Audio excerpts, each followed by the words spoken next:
Hello friends, कैसे हो? I hope सब अच्छे होंगे, मस्त होंगे। तो आज जो हम पढ़ने वाले हैं जीन पियाजे का संज्ञानात्मक विकास का सिद्धांत। तो जो जीन पियाजे ने अपना संज्ञानात्मक विकास का सिद्धांत दिया, उसके 4 स्टेज बताएंगे। तो आज उन सभी के बारे में हम चर्चा करेंगे। और उसके साथ साथ में अगर बात करें तो जो जीन पियाजे हैं उन्हें कुछ लोग कहते हैं ये व्यवहारवादी हैं, कुछ लोग कहते हैं संज्ञानवादी हैं। लेकिन अगर बात करें तो जो जीन पियाजे हैं वो इन्होंने विकासात्मक मनोविज्ञान के ऊपर अपना अध्ययन किया था और इन्हें विकासात्मक मनोविज्ञान का जनक भी कहा जाता है। जीन पियाजे ने अपने एक पुत्र और 2 पुत्रियों के ऊपर अध्ययन किया और अध्ययन करके निष्कर्ष निकाला कि जो बच्चे होते हैं, जो बालक होते हैं, वो जैसे जैसे परिपक्व होते हैं, यानी कि जैसे जैसे अडल्ट होते जाते हैं, वो काफ़ी तरह के एक्सपीरियंस एवं अनुभव को ग्रहण करते हैं। और जो अनुभव और एक्सपीरियंस को ग्रहण करते हैं, उस चीज़ में जो उनके क्या होता है, उस चीज़ का वो कॉन्सेप्ट बनाने लगते हैं। मतलब उस चीज़ के ऊपर उनकी एक पकड़ होने लगती है, एक पकड़ मजबूत होने लगती है किसी भी चीज़ के ऊपर। तो जिस तरीके से वो मैच्योर होने लगते हैं, अडल्ट होने लगते हैं, धीरे धीरे परिपक्वता आने लगती है, उसी तरीके से वो अपने कॉन्सेप्ट बनाने लगते हैं और एक अच्छे से उस चीज़ को समझने, सोचने, विचारने, समझने की उनके अंदर क्षमता का विकास होने लगता है कि कौन सी चीज़ गलत है, कौन सी चीज़ सही है, कौन सी बड़ी है, कौन सी छोटी। तो ये क्या होता है, धीरे धीरे जब परिपक्वता आने लगती है आयु बढ़ने के साथ साथ में, तो इस तरीके के उनके अंदर विचार प्रकट होने लगते हैं, एक कॉन्सेप्ट बनने लगता है। वहीं बात करें, बच्चे नन्हे वैज्ञानिक होते हैं। जीन पियाजे ने बोला है कि जो बच्चे होते हैं वो एक नन्हे वैज्ञानिक होते हैं और नन्हे वैज्ञानिक होने के साथ साथ में किसी चीज़ में खुद को इन्वॉल्व करते हैं एवं इन्वॉल्व करने के साथ साथ में एक्टिव वे में, यानी कि सक्रियता में किसी चीज़ में एक्टिव होके खोजपूर्ण मतलब लर्निंग करते हैं। और एक्टिव होके जब मान लो किसी चीज़ में एक्टिव होगा, कोई बंदा कोई कार्य करेगा, उसमें एक्टिव होके यानी सक्रिय होके किसी कार्य को करोगे तो उसमें क्या होगा ना, आप उस चीज़ को सीखोगे, उस चीज़ को जल्दी सीख जाओगे, जल्दी से अच्छे से सीखोगे। अगर आप सोचो हम निष्क्रिय हो जाएं और मतलब कुछ करें ना, कुछ ना करने के बावजूद भी सीख जाएं, तो जीन पियाजे ने कहा ऐसा नहीं हो सकता। बच्चे जो होते हैं वो एक नन्हे वैज्ञानिक होते हैं और नन्हे वैज्ञानिक होने के साथ साथ में सक्रिय यानी कि एक्टिव वे में रह के चीज़ों को सीखते हैं, चीज़ों को करते हैं और चीज़ों के बारे में जानकारी को एकत्रित करते हैं। तो इस जीन पियाजे का जो था, इन्होंने बोला है कि बच्चे जो होते हैं नन्हे वैज्ञानिक होते हैं जो कि अपने सिद्धांतों की खुद रचना करते हैं, स्वयं अपने सिद्धांतों की रचना करते हैं। तो इस तरीके से वहीं बात करें, बच्चों की सोच वयस्कों से प्रकार में भिन्न होती है। और ये क्वेश्चन भी एक आया था सीटेट में कि जो बच्चों की सोच होती है ना, जो बच्चों की सोच जो होती है प्रकार में भिन्न होती है, यानी कि जो अडल्ट होते हैं, अडल्टों के मुकाबले देखें, अडल्टों के मुकाबले अगर कंपैरिजन करें तो जो बच्चे होते हैं वो प्रकार में यानी कि उनके सोचने के तरीके में अलग होते हैं। अब वो ना कि मात्रा में। ऐसा नहीं हो सकता कि बच्चे की जो सोच होती है वो 2 किलो की होती है, वहीं वयस्कों की सोच 10 किलो की होती है। तो यहाँ मात्रा की बात नहीं होती है। यहाँ क्वेश्चन भी आया था कि जो बच्चों की सोच होती है वो प्रकार यानी कि टाइप में अलग होती है, टाइप में प्रकार में अलग होती है, यानी कि सोचने का उनका तरीका अलग होता है बच्चों का और अडल्ट यानी कि वयस्कों का। तो इस तरीके से जीन पियाजे ने ये बात कही है, जो बच्चों के सोचने का तरीका होता है वयस्कों से टाइप में, प्रकार में अलग होता है, ना कि मात्रा में। कुछ लोग इस मतलब क्वेश्चन आया था कि मात्रा में अलग होता है या प्रकार में, तो वहाँ कन्फ्यूजन हो जाता है कि मात्रा में वो लगाएं या प्रकार में। तो मात्रा यानी कि उसे सोच को तोला नहीं जा सकता, उसे मतलब मापन नहीं किया जाता सोच का। तो इसलिए तरीका यानी कि प्रकार में यानी कि टाइप में जो बच्चों की सोच होती है वयस्कों से अलग होती है। तो जिस तरीके से बच्चे बायोलॉजिकली मैच्योर होते चले जाते हैं, उस तरीके से बच्चों के अंदर क्या होता है, अपना एक कॉन्सेप्ट बनाने लगते हैं। तो एक बार फिर से मैं रिवाइज कर देते हैं। जो जीन पियाजे स्विट्जरलैंड के एक मनोवैज्ञानिक थे, जो विकासात्मक मनोविज्ञान के जिन्हें जनक भी बोला जाता है। वहीं बात करें, इन्होंने बोला है कि बच्चे जैसे जैसे परिपक्व बायोलॉजिकल मैच्योर होते जाते हैं ना, अपना कॉन्सेप्ट बनाते चले जाते हैं, बच्चे अपना एक अच्छे से कॉन्सेप्ट बनाने लगते हैं। इन्होंने कहा बच्चे नन्हे वैज्ञानिक होते हैं एवं अपने सिद्धांतों की रचना स्वयं करते हैं। वही बात करें, बच्चे सक्रिय रूप से सीखते हैं, यानी कि बच्चे एक्टिव वे में होकर सीखते हैं, किसी चीज़ में खुद को इन्वॉल्व करते हैं, तब बच्चे अच्छे से उस चीज़ को सीखते हैं। बच्चों की सोच वयस्कों से प्रकार में भिन्न होती है, यानी कि टाइप में भिन्न होती है, ना कि मात्रा में भिन्न होती है। तो ये है, इसके आगे हम बताएंगे जो उन्होंने अपने 4 सिद्धांत दिए, उन 4 सिद्धांतों के बारे में चर्चा करेंगे। तो जीन पियाजे ने सीखने को इस तरीके से बताया है, सीखने के संज्ञानात्मक विकास को इस तरीके से बताया है तो बात करेंगे सीखना, तो उन्होंने सीखना को सबसे पहले 2 भागों में डिवाइड किया है। किस तरीके से? पहला किया है संगठन यानी कि ऑर्गेनाइजेशन, संगठन ऑर्गेनाइजेशन। दूसरा है अनुकूलन यानी कि एडेप्टेशन। तो संगठन की बात करें, ऑर्गेनाइजेशन, इसका मतलब क्या होता है? जो बालक होता है वो पूरी अपनी लाइफ में कुछ ना कुछ सीखता रहता है, कुछ ना कुछ पुराने ज्ञान में नए ज्ञान को ऐड करता रहता है। यानी कि जो उसके एक्सपीरियंस होते हैं, जो उसके अनुभव होते हैं, उन्हीं एक्सपीरियंस एवं अनुभव को एकत्रित करता रहता है। यानी कि उन अनुभव एवं एक्सपीरियंस को एकत्रित करना ही क्या होता है? संगठन। यानी कि उन चीज़ों का अपने आप में समाहित करता रहता है, अपने दिमाग में उन चीज़ों को समाहित करता रहता है। यानी कि ऑर्गेनाइजेशन, कोई बालक हो, कोई भी बालक या बच्चा हो, छोटा सा होता है, तो छोटे से मतलब शैशवावस्था से क्या करता है? उसे कुछ ना कुछ सीखने को मिलता रहता है, कुछ ना कुछ मतलब फैमिली से, परिवार से, अड़ोस से, वातावरण से, मतलब परिवार, समाज यानी किसी ना किसी चीज़ से कुछ ना कुछ उसे सीखता रहता है। और उसी सीखने के आधार पर उसके भी कुछ अनुभव हो जाते हैं, उसके भी कुछ एक्सपीरियंस हो जाते हैं। उन्हीं सभी का संगठन यानी कि उन सभी का ग्रुप, एक जो ग्रुप होता है सभी को शामिल कर लेता है, उस चीज़ को क्या कहते हैं? संगठन। उसी चीज़ को क्या बोला जाता है? संगठन। यानी कि और फिर बात करें कि उसी जो चीज़ सीखता है, उसी जो ज्ञान होता है, उस ज्ञान में क्या करता है? कुछ ना कुछ नई चीज़ को सीखता है, उन्हीं चीज़ों में जोड़ता जाता है जो उसके पुराने अनुभव होते हैं। उसी पुराने अनुभव में किसी न किसी नए अनुभव को जोड़ता चला जाता है। लेकिन जब जोड़ते वक़्त क्या होता है? जोड़ते वक़्त पुराने अनुभव में जब उसका नया अनुभव होता है ना, उसमें वो चीज़ जब फिट नहीं बैठती है, एक तरीके से बिल्कुल सेट नहीं होती है, तो उसे कुछ ना कुछ गड़बड़ लगता है। उसे ये लगता है, पता नहीं ये चीज़ जो मैंने पुराना ज्ञान, जो मैंने पुराना अनुभव लिया है, जो पुराना चीज़ सीखा है, उस चीज़ में ये मतलब समायोजन नहीं कर पा रहा है, उस चीज़ में संतुलन नहीं बैठा पा रहा है, यानी कि उसे प्रॉब्लम्स हो रही है। तो उसमें फिर क्या करने लगता है? फिर वो सोचता है इसे सही करने के लिए, यानी कि जो हमें हमारा ज्ञान मिला है, उस ज्ञान को ठीक करने के लिए हमें इसमें कुछ ज़रूर चेंज करना पड़ेगा, यानी कि कुछ ना कुछ इसमें और नया ऐड करना पड़ेगा, कुछ नया सीखना पड़ेगा। फिर क्या होता है? वो वातावरण के साथ में यानी कि क्या करने लगता है? एडेप्टेशन यानी कि अनुकूलन करने लगता है। तो जब एडेप्टेशन करने लगता है, अनुकूलन करने लगता है, तो फिर क्या होता है? अपने आप को वातावरण के साथ खुद को ढालने लगता है। तो मान लीजिए उसने कोई पुराना, जैसे मान लीजिए शैशवावस्था में उसने अपने परिवार से, फैमिली से कुछ सीखा, और सीखने के बाद जब वो वातावरण में गया, तो वहाँ उसने देखा कि मतलब जो हमने सीखा वो यहाँ से, मतलब यहाँ से बिल्कुल भिन्न है। जो लोग, समाज लोग बातें कर रहे हैं, उस चीज़ से ये चीज़ बिल्कुल अलग है। तो वो क्या करता है? वो कहता है जो समाज में ठीक है, जो समाज में अच्छा लग रहा है ना, उस चीज़ को क्या करने लगता है? उसी चीज़ को फिर वो सीखने लगता है। यानी कि वो कहता है कि ये जो समाज में सब लोग मतलब बात कहते हैं, ये बिल्कुल सही है, और जो हमने अभी तक सीखी है वो इस हद तक सही नहीं है। तो क्या करता है?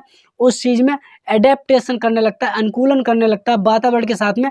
अपने ज्ञान को मतलब संतुलन बैठाने के लिए, उसे एक तरीके के पुराने ज्ञान में नए ज्ञान को जोड़ने के लिए, फिट बैठाने के लिए, यानी कि एक सेट करने के लिए अनुकूलन करने लगता है। तो इस तरीके से बालक फिर क्या होता है? उन्होंने अनुकूलन को, जीन पियाजे ने 3 भागों में डिवाइड किया है। पहला है आत्मसातीकरण यानी कि एसिमिलेशन, दूसरा है समायोजन यानी कि एडजस्टमेंट, और वहीं बात करें तीसरा है साम्य धारण संतुलन यानी कि इक्विलिब्रेशन। तो उन्होंने 3 भागों में डिवाइड किया है। तो पहला क्या है? आत्मसातीकरण यानी कि आत्मसातीकरण यानी कि जो उसका ओल्ड ज्ञान है, जो उसका पुराना ज्ञान है, उसमें बिना चेंज किए हुए नए ज्ञान को जैसे के तैसा एडजस्ट कर लेना, जैसे के तैसा ग्रहण कर लेना। उसी ज्ञान को, जो उसने पुराना ज्ञान सीखा है, जो उसे पुराना एक्सपीरियंस, अनुभव मिला ना, उसी में नया एक्सपीरियंस, नए अनुभव को कोई चेंजमेंट नहीं करता किसी तरीके का। जैसा उसे देखा वैसे की वैसा उसने उस चीज़ को अपने आप में अनुभव कर लिया, वैसे की वैसा उस चीज़ को सीख लिया, कोई चेंज नहीं किया। तो जैसे कि मान लीजिए इसका एग्जाम्पल है, उसका मतलब जब शैशवावस्था में मतलब जो बालक मतलब जो छोटा होता है, तो उसे किसी ने बता दिया, गली में कोई कुत्ता जा रहा होगा कि ये क्या है? कुत्ता है। तो उसने उस कुत्ते को देख लिया। फिर जब उसने कुत्ते के मतलब एक बकरी को देखा, तो क्या किया? तो उसने सीधा सीधा बकरी को भी क्या बोल दिया? कुत्ता है। यानी कि बकरी को भी कुत्ता बोलने लगा। उसने उसमें कोई चेंज नहीं किया किसी तरीके का, बस उसने ये देख लिया कि जो कुत्ता होता है वो 4 पैरों पे चलता है और इसी की तरह गर्दन झुका के चलता है। तो उसने बकरी को भी देखा और बकरी को भी कुत्ता मतलब समझ लिया और वैसा का वैसा उसे भी अपने आप को बोल दिया कि ये भी क्या कुत्ता है। फिर होता क्या है, उसने जब आत्मसाती किया उसके बाद क्या किया, समायोजन, यानी कि समायोजन की एडजस्टमेंट। तो जब उसने एडजस्टमेंट किया तो क्या हुआ, पुराने ज्ञान में चेंज करके नया ज्ञान सीख लिया, यानी कि पुराने ज्ञान में जो, फिर उसने क्या किया, पुराने ज्ञान को चेंज करके उसमें न्यू ज्ञान, यानी कि न्यू ज्ञान को एडजस्ट कर लिया, जोड़ लिया, सीख लिया। तो उसने क्या किया, फिर उसने ज़्यादा नहीं सीखा, मतलब उसने क्या किया, बकरी को सींग वाला कुत्ता कह दिया। मतलब पहले उसने क्या किया, उसने जो पहले क्या किया था, एसिमिलेशन यानी कि आत्मसातीकरण किया था, यानी कि पुराने ज्ञान में कोई चेंज नहीं किया था, वैसे कि वैसे उसे सीख लिया था, एडजस्ट कर लिया था, कोई बिना चेंज किए हुए उसमें अपने ज्ञान में जोड़ लिया था उसने। फिर उसने क्या किया, समायोजन, यानी कि उसमें एडजस्टमेंट किया। उसने क्या देखा, इस बकरी के तो सींग होते हैं, तो मतलब उसने ये नहीं बोला कि बकरी, फिर उसने क्या बोला कि मतलब अच्छा सींग वाला कुत्ता है, मतलब उसमें उसने चेंज ज़्यादा नहीं किया, थोड़ा चेंज किया, क्योंकि बकरी के सींग होते, कुत्ते के सींग होते नहीं। तो उसने देखा, उसने क्या किया, अच्छा ये जो कुत्ता है ना वो सींग वाला कुत्ता है, इसके सींग भी होते हैं, मतलब उसने इतना चेंजमेंट किया। फिर उसके बाद में तीसरा क्या आता है, साम्य धारण, यानी कि संतुलन, इक्वलिब्रेशन, यानी कि साम्य धारण, संतुलन। जब उसे पता पड़ा, उसे बताया गया कि मतलब ये कुत्ता होता है, कुत्ता मतलब उसकी जो आवाज़ होती है, भौं भौं की आवाज़ होती है, बकरी होती है, बकरी मैं करती है, इस तरीके से। और कुत्ते जो होते हैं वो मतलब बहुत से लोग पालते नहीं हैं, कुछ लोग पालते हैं, लेकिन बकरी होती है ज़्यादातर जो गाँव में होती है, सभी लोग पालते हैं। तो मतलब उस चीज़ में उसने क्या किया, उसे ज्ञान हुआ, उसे एक संतुलन हुआ, उसने एक साम्य धारण किया, यानी कि इक्वलिब्रेशन, उसे एक ज्ञान की मतलब सही ज्ञान की नॉलेज मिली। फिर उसके बाद में उसने एक सही ज्ञान की प्राप्ति की उस चीज़ से, यानी कि जब उन्होंने इस दोनों चीज़ों को उसने समझा, और इन दोनों चीज़ों को समझने के बाद में जो निष्कर्ष निकला, जो निष्कर्ष परिणाम निकला, वो परिणाम क्या निकला, साम्य धारण, यानी कि उन चीज़ों में संतुलन करने लगा। यानी कि फिर उसे समझ में आ गया कि जिसके सींग होते हैं वो मैं करती है, वो बकरी होती है, और जिसके सींग नहीं होते हैं, भौं करता है, वो कुत्ता होता है। तो वहाँ पे क्या हुआ, साम्य धारण, संतुलन, यानी कि इक्वलिब्रेशन हो गया, उसे सही ज्ञान की प्राप्ति होगी। वहीं बात करें स्कीमा, तो स्कीमा क्या होता है, स्कीमा जो आपकी मतलब बुद्धि होती है, जो आप उस बुद्धि में सही ज्ञान की प्राप्ति, यानी कि आपने जो एक्सपीरियंस, जो अनुभव लिए, जो मतलब लेते आ रहे हो, बिल्कुल सही तरीके से आप उस चीज़ को, जो आपके दिमाग में सेट है, यानी कि पूरा पूरा एक भंडार है दिमाग के अंदर, सही ज्ञान का जो भंडार है, तमाम तरीके का ज्ञान है आपके अंदर, भंडार एक पैकेट है। तो उसे क्या कहते हैं, स्कीमा। जो बुद्धि के अंदर सेट है, अच्छे से सेट है, उसे क्या कहते हैं, स्कीमा कहते हैं। तो एक बार हम फिर से एक बार रिवाइज करके दोबारा से देख लेते हैं जल्दी जल्दी। तो जीन पियाजे ने संज्ञानात्मक विकास को जीन पियाजे का जो संज्ञानात्मक विकास था, उस विकास के सिद्धांत में उन्होंने सीखना को दो भागों में पहले डिवाइड किया। पहला संगठन यानी कि ऑर्गेनाइजेशन, दूसरा अनुकूलन यानी कि एडेप्टेशन। फिर उसके बाद में संगठन को उन्होंने क्या किया कि बालक, संगठन का मतलब होता है बालक पूरी लाइफ में कुछ ना कुछ सीखता रहता है, कुछ ना कुछ अपने ज्ञान को जोड़ता रहता है, यानी कि जो उसका एक्सपीरियंस, उसका अनुभव होता है, जो काफ़ी हो जाता है, एक्सपीरियंस हो जाता है, वो जो उसका एक संगठन बन जाता है, उसे ऑर्गेनाइजेशन यानी कि संगठन बोलते हैं।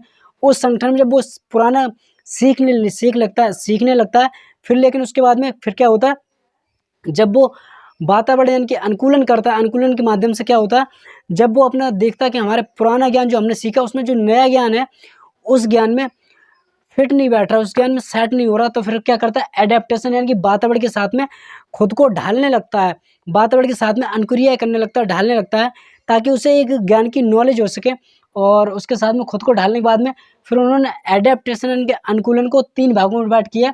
आत्मसातीकरण यानी एसिमिलेशन, दूसरा समायोजन एडजस्टमेंट, फिर उसके बाद तीसरा है साम्य धारण संतुलन, यानी कि आत्मसातीकरण और समायोजन दोनों को जब अच्छे से उसने सीख लिया, समझ लिया, उसके बाद में उसका तीसरा निष्कर्ष निकलता है साम्य धारण संतुलन, यानी कि फिर वो संतुलन बैठाना सीख जाता है अच्छे से, और संतुलन करने लगता है, इक्विलिब्रेशन करने लगता है, यानी कि सही ज्ञान की प्राप्ति हो जाती है उसे।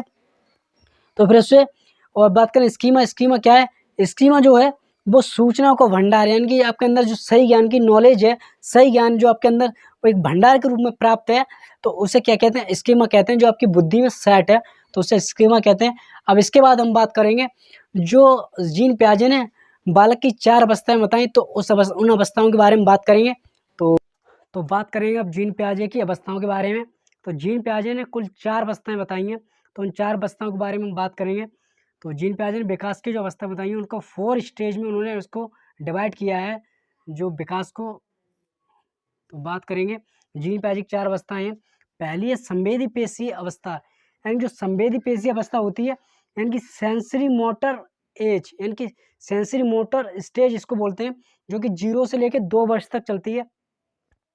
इसके अंदर बालक क्या होता है, जो बालक की ज्ञानेंद्रियां होती हैं, जो आँख, कान, नाक, मुंह, हाथ, यानी कि त्वचा जो होती है, इनके माध्यम से, यानी कि जो बालक की जो बुद्धि होती है ना, आँख, कान, नाक, मुंह, जो मतलब बुद्धि का जो दूसरा रूप है, तो ये ज्ञानेंद्रियां होती हैं। यानी कि जो बालक होता है अपने ज्ञानेंद्रियों के माध्यम से, अपने सेंस ऑर्गन के माध्यम से चीज़ का अनुभव करता है। मान लीजिए आपने उसे कुछ खट्टी चीज़ दी और खट्टी चीज़ उसके जीभ में अगर आपने लगाई, तो खट्टी चीज़ लगाने के बाद में आप जैसे ही लगाओगे तैसे ही एकदम उसका रिएक्शन बहुत अलग सा हो जाएगा, यानी कि खट्टापन आ जाएगा, चेहरे का जो है हाव-भाव चेंज हो जाएगा। अगर आप मीठी चीज़ लगाओगे तो उस चीज़ को एकदम उसका भाव अलग हो जाएगा, उसका जो चेहरे का एक्सप्रेशन होगा ना, बिल्कुल अलग हो जाएगा। तो इस तरीके से वो अगर किसी गर्म चीज़ को, मान लीजिए अगर आपने उसको किसी गर्म चीज़ को उसने टच कर दिया, तो तुरंत उससे अपना हाथ बैक कर लेगा, यानी कि पीछे कर लेगा।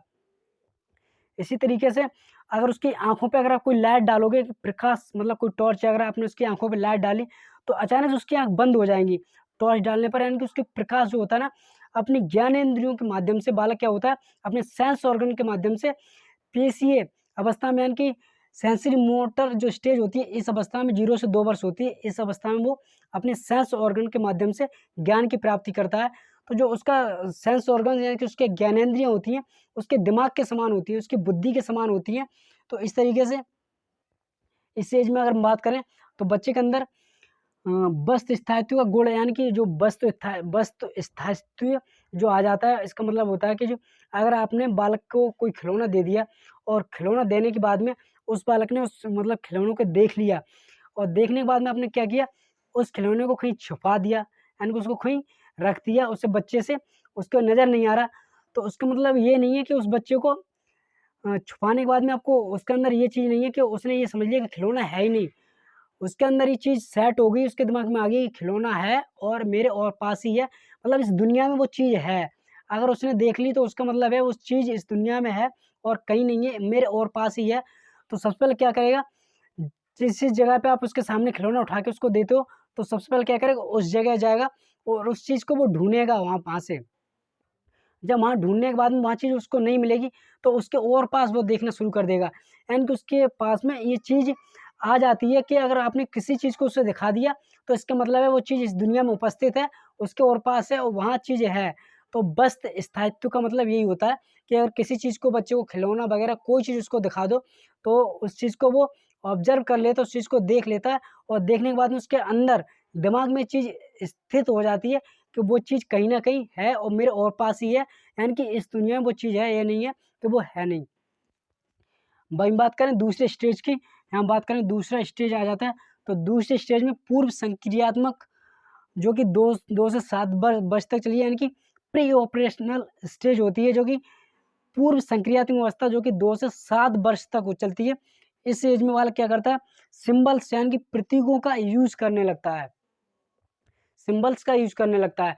बालक ने अगर एक बार किसी चीज़ का सिंबल्स देख लिया, यानी कि आजकल तो सबसे इम्पोर्टेंट अगर एग्ज़ाम्पल दूँ, मोबाइल फ़ोन में बालक जो होता है, जो यूट्यूब चलाता है, सबसे ज़्यादा बालक यूट्यूब और इंस्टाग्राम, यानी कि इस चीज़ को देखता रहता है। यूट्यूब पे जो रील्स आती हैं उनको देखता है, तो क्या होता है, यूट्यूब का जो सिंबल्स होता है, बालक ये नहीं समझता कि ये यूट्यूब है, मतलब देखता क्या है उस चीज़ को, सिंबल्स, यानी कि सिर्फ़ अगर आपने फ़ोन दे दिया, तो अगर आपके फ़ोन में जब आप उसे ओपन करके दोगे, तो सबसे पहले क्या सर्च करेगा, वो ये नहीं जानता कि यूट्यूब यही है। उसे जो इंग्लिश है उसे पढ़नी नहीं आती है, बट क्या करेगा, यूट्यूब को उसने देखा सिंबल्स, यानी कि जो उसके अंदर आइकॉन जो उसे नज़र आ गया, उसी पे क्लिक करके उस चीज़ को ओपन कर लेता है। इंस्टाग्राम हो गया, उस चीज़ को देख लेगा, ओपन कर लेगा। उसने खिलौना देख लिया, मान लीजिए गाड़ी उसे छोटी आपने ला के दी, तो उस छोटी गाड़ी को देख लेगा, उसका पूरा यानी कि एनालिसिस कर लेता है कि उसका पहिया कैसा होता है, गोल होता है, यानी कि किस तरीके से उसमें आगे हैंडल लगा होता है, यानी कि सिंबल्स। फिर क्या करता है, बड़ी गाड़ी देखता है, तो अगर वो कहीं भी देख लेगा, तो तुरंत ही उस चीज़ के अंदर सिंबल्स इमेज आ जाती है अपनी छोटी गाड़ी की, तो तुरंत ही उस चीज़ को ऑब्जर्व करने लगता है। तो इस तरीके से सिंबल्स, प्रतीकों का यूज़ करना आ जाता है उसे। बिल्ली की म्याऊं म्याऊं सुनकर बिल्ली की इमेज, एक बार उसने अगर बिल्ली को देख लिया और बिल्ली को देखने के बाद अगर बिल्ली की आवाज़ सुन ली, म्याऊं म्याऊं कर रहा है, और फिर उसके बाद क्या होता है, अगर बिल्ली मतलब बालक को दिखाई नहीं दे रही है लेकिन बिल्ली की आवाज़ सुनाई दे रही है, तो क्या होगा, तुरंत उसके अंदर दिमाग में इमेज बन जाएगी, उस चीज़ की इमेज बन के फ़ोटो बन जाएगी, इमेज बन के सोचने लगेगा बालक, ये बिल्ली की आवाज़ है और बिल्ली म्याऊं म्याऊं करती है। इस तरीके की उसके अंदर इमेज मतलब क्रिएट होने लगती है, इमेज बनने लगती हैं।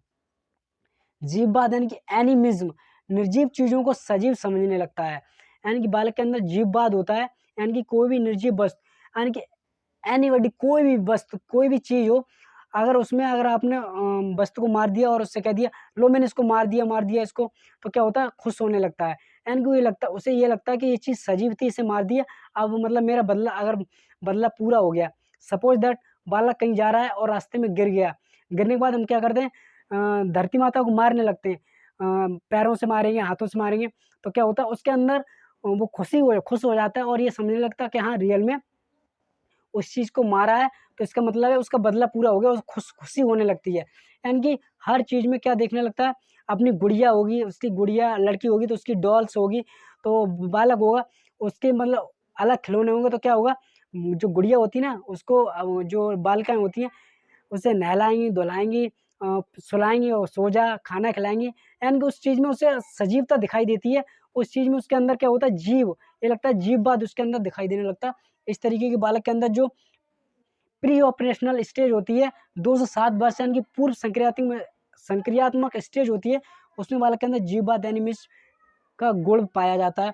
अहम केंद्रिता, यानी कि उसके अंदर अहम केंद्रित होता है बालक, उसके अंदर क्या होता है, उसे लगता है कि पूरा संसार, यानी कि पूरा संसार जो है, दुनिया है मेरे इर्द-गिर्द घूमती है, यानी कि अगर मैं चलता हूँ तो चाँद, जब आपने देखा होगा, ये आपके साथ में हुआ, जब आप चलते हो तो ऐसा लगता है कि चंद्रमा है जो हमारे साथ में चल रहा है, सूरज हमारे साथ में चल रहा है, तो उसे लगता है हर चीज़ मेरे साथ में चल रही है, जिस तरीके से मैं चलाना चाह रहा हूँ उस तरीके से वो चीज़ चल रही है, तो क्या होता है, अहम केंद्रित होता है, यानी कि उसे ये लगता है कि पूरी संसार है, पूरा जो वर्ल्ड है, पूरी दुनिया है, मेरे इर्द-गिर्द घूमती है और मैं ही इसका क्या हूँ, सुल्तान हूँ, ये समझता है, अहम केंद्रित होता है। बात करें केंद्रीयता, यानी कि सेंट्रलाइजेशन, यानी कि केंद्रीयता, सेंट्रलाइजेशन, एक ही पहलू, यानी कि इसके अंदर सेंट्रलाइजेशन होता है, यानी कि मान लीजिए किसी वस्तु के एक ही पहलू, यानी कि एक ही विशेषता पर ही अपना फोकस कर पाता है, किसी दूसरी जगह फोकस नहीं कर पाता है।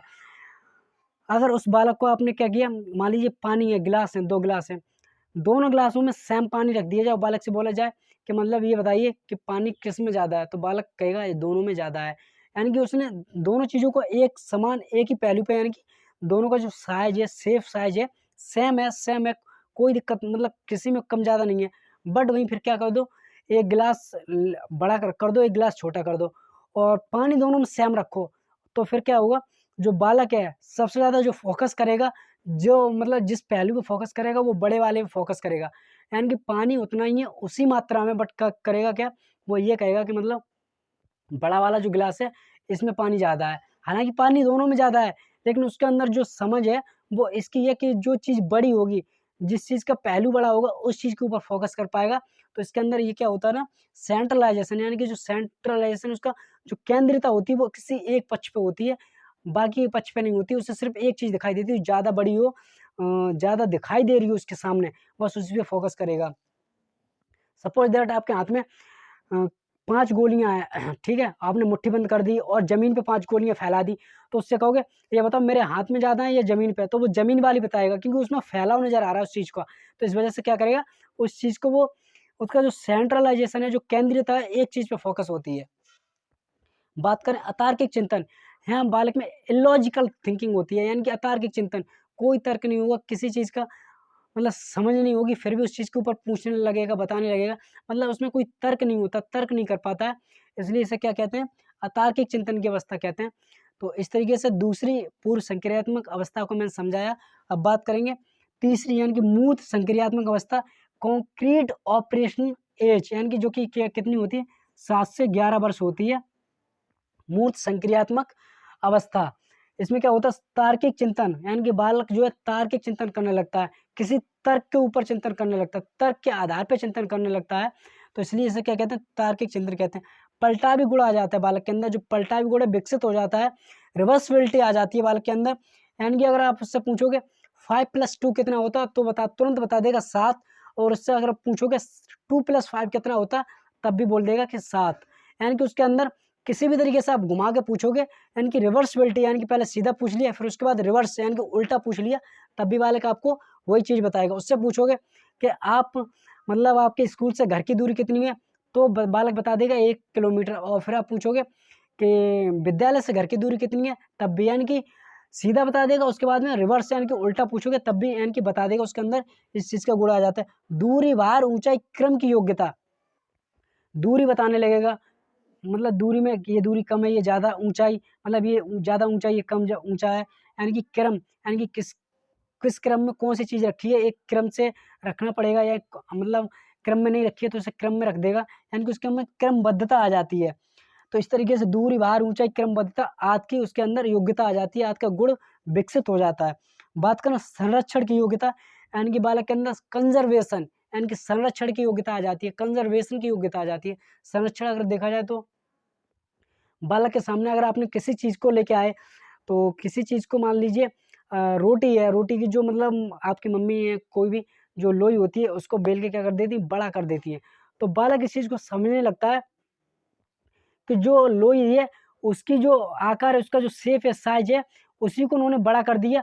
अगर चाहें तो वो उसी चीज़ को, रोटी को फिर से दोबारा से गोल करके फिर से वही चीज़ को उसी आकार में लेके आ सकती हैं। तो मतलब वो समझने लगता है कि चीज़ एक ही है, इसको मतलब दबा के बड़ा कर दिया, बेल के बड़ा कर दिया, लेकिन अगर इसको फिर से इकट्ठा करेंगे, फिर से गोल-गोल करेंगे, तो फिर से शेप, आकार, साइज़ वही हो जाएगा। तो इस चीज़ का उसके अंदर संरक्षण की योग्यता आ जाती है। ये तीसरी स्टेज थी। हम बात करेंगे अब चौथी स्टेज पर। जीन पियाजे की जो चौथी अवस्था है, वो चौथी अवस्था ये है। विकास की जो चौथी अवस्था है, वो लास्ट मतलब अवस्था इन्होंने बताई है। औपचारिक संक्रियात्मक अवस्था, यानी कि फॉर्मल ऑपरेशन स्टेज, जो कि 11 से लेकर 15 वर्ष तक चलती है। तो इन्होंने बताया इस अवस्था में बालक अमूर्त चिंतन करने लगता है, यानी कि जो वस्तु उससे दिखाई नहीं दे रही है, तो उस चीज़ के ऊपर भी वो चिंतन करने लगता है, मनन करने लगता है। यानी कि फॉर्मल स्टेज, यानी कि एक सबसे हाई स्टेज, ऊपर स्टेज हो जाती है। इस एज के अंदर बालक के अंदर अमूर्त चिंतन का विकास हो जाता है। अमूर्त चिंतन, कल्पनाएं करने लगता है, जो उसे मतलब चीज़ दिखाई नहीं दे रही, उसके बारे में वो सोचने लगता है, समझने लगता है। अंतर्ज्ञान की अवस्था है, यानी कि उसमें अंतर्ज्ञान विकसित हो जाता है। निगमनात्मक तर्कणा, यानी कि डिडक्टिव रीजन, तो वो निगमनात्मक तर्कणा करने लगता है, यानी कि नियमों के ऊपर तर्क करने लगता है। यानी कि अगर आपने नियम, कोई भी नियम बना दिया, तो उसके ऊपर तर्क करने लगेगा। सपोज दैट अगर आपने किसी मैथ में कोई क्वेश्चन सॉल्व किया, अगर उसे आपने कोई एक नियम बता दिया कि इस नियम के थ्रू ये क्वेश्चन सॉल्व होगा, बट अगर वो उस चीज़ को दूसरे माध्यम से भी सॉल्व करेगा, तो वो आपको बताएगा कि सर नहीं, ये इस माध्यम से नहीं, दूसरे माध्यम से भी सॉल्व हो जाएगा, और ये शॉर्ट ट्रिक से भी सॉल्व हो जाएगा। तो उसके ऊपर ये तर्क करना स्टार्ट कर देता है। यानी कि आपने जो नियम बताया, उस नियम को भी गलत कर सकता है, उस नियम को गलत मतलब दूसरे वे में भी उस नियम को बता सकता है किस तरीके से। तो नियम के ऊपर क्या करने लगता है, तर्क करना स्टार्ट कर देता है, तर्क करने लगता है। वहीं बात करें जो जीन पियाजे ने जो अपनी 4 स्टेज बताई हैं, उन स्टेजों में उन्होंने ये बोला है कि जो बालक होता है, प्रत्येक स्टेज के साथ, प्रत्येक जो अपनी उसकी स्टेज होती है, उसके साथ जो क्रियाएँ करता है, वो प्रत्येक स्टेज मतलब स्टेज में वही क्रियाएँ करता है, और इससे आगे मतलब उस क्रियाओं से मतलब ज़्यादा नहीं सीख सकता, उतना ही सीख सकता है। लेकिन इन जो अवस्थाओं के ऊपर उनकी एक आलोचना भी हुई, और उस आलोचना में ये देखा गया, अगर एक बालक है जो मान लीजिए इससे पहले जो मूर्त सक्रियात्मक अवस्था में है, और उसके अमूर्त चिंतन नहीं हो रहा है, अगर आप चाहो अच्छा एक वातावरण दे दो, अच्छा उसको एक सोसाइटी मिल जाए, तो अमूर्त चिंतन भी उसके अंदर विकसित हो सकता है। बट ये डिपेंड करता है कि उसका किस तरीके का उसका वातावरण है, और किस तरीके की उसका मतलब वो उसे संस्कार मिले, किस तरीके का उसका कल्चर है। उस हिसाब से अगर चाहो तो जो मूर्त संक्रियात्मक अवस्था में जो बालक है, कॉन्क्रीट स्टेज में जो बालक है, उस स्टेज में भी बालक क्या करेगा, अमूर्त चिंतन कर सकता है। बट ये डिपेंड करता है किस तरीके का मतलब आपका वातावरण है, किस तरीके का कल्चर है। तो इसके ऊपर मतलब जीन पियाजे का जो वो दिया था, उसके ऊपर थोड़ा आलोचना हुई थी कि उन्होंने मतलब उसके ऊपर कि बालक अगर आप चाहो तो मूर्त संक्रियात्मक स्टेज में भी आप बालक के अंदर अमूर्त चिंतन विकसित कर सकते हो। वहीं बात करें भाषा का विचार, तो बालक के अंदर क्या होता है, विचार पहले आ जाता है, भाषा बाद में आती है। यानी कि आप ये मत समझो कि बालक के अंदर विचार नहीं आता है, यानी कि बालक के अंदर बालक में बालक है, बालक को मान लीजिए कि उसकी माँ को जब रोता है तो उसकी माँ तुरंत उसको ले लेती है, रोता है या भूख प्यास लगती है तो सबसे पहले उसकी माँ उसकी भाषा को समझ जाती है, उसकी लैंग्वेज को समझ जाती है। वहीं अगर कोई दूसरा इंसान आ जाए तो बालक उसे देख के रोने लगता है, और फिर उस बालक को अगर देखेगा तो देखने के बाद में बालक को ये चीज़ समझ जाता है कि ये इंसान मेरी माँ की तरह नहीं है। तो इस वजह से बालक में क्या है, एक विचार पहले से विकसित है, ऑलरेडी विचार उसके अंदर है, भाषा बाद में आती है। यानी कि बालक के अंदर ये चीज़ समझ विकसित है, ये विचार है कि मतलब माँ मेरी कौन है और ये इंसान कौन है, इस चीज़ का उससे ज्ञान होता है। स्वयं से बात करना, यानी कि जो वाइगोत्स्की हैं उन्होंने कहा क्या, बालक अगर स्वयं से बात करता है तो उन्होंने एक पॉजिटिव बताया कि बालक के अंदर पॉजिटिव पहलू है। बालक एक सही वे में खुद से बात करता है तो उसके अंदर ज्ञान विकसित होता है, वो कुछ ना कुछ बड़बड़ाता है, कुछ ना कुछ सीखता है खुद से बात करके। लेकिन वहीं बात करें जीन पियाजे ने खुद से बात करने को कहा है अर्थहीन है। ये क्या मतलब है, कोरे में बड़बड़ा रहा है, कुछ नहीं कर रहा है, तो इससे जीन पियाजे ने क्या अर्थहीन बताया है। तो आशा करता हूँ, उम्मीद करता हूँ वीडियो सभी को पसंद आया होगा, और वीडियो अगर पसंद आया हो तो वीडियो को लाइक कर देना, चैनल को सब्सक्राइब कर देना और बेल आइकन को प्रेस कर देना, ताकि अगर मैं दूसरा कल टॉपिक लेके आऊँ तो कल इसके बाद में मैं वाइगोत्स्की पढ़ूंगा तो वाइगोत्स्की लेके आऊँगा उसके बाद में। तो अगर ये आपको वीडियो अच्छी लगी तो वीडियो में कमेंट करके ज़रूर बताना, और ज़्यादा से ज़्यादा इसको शेयर कर देना, ताकि और मतलब जो छात्र हैं सीटेट की प्रिपरेशन कर रहे हैं उन तक भी ये वीडियो पहुँचे और उनका भी भला हो सके। तो वीडियो बनाने का मेरा यही पर्पज़ था। तो आई होप ये वीडियो सभी को पसंद आई हो। तो सभी को अगर वीडियो अंत तक देखिए तो उसके लिए बहुत बहुत धन्यवाद। Thank you so much. Wish you all the best.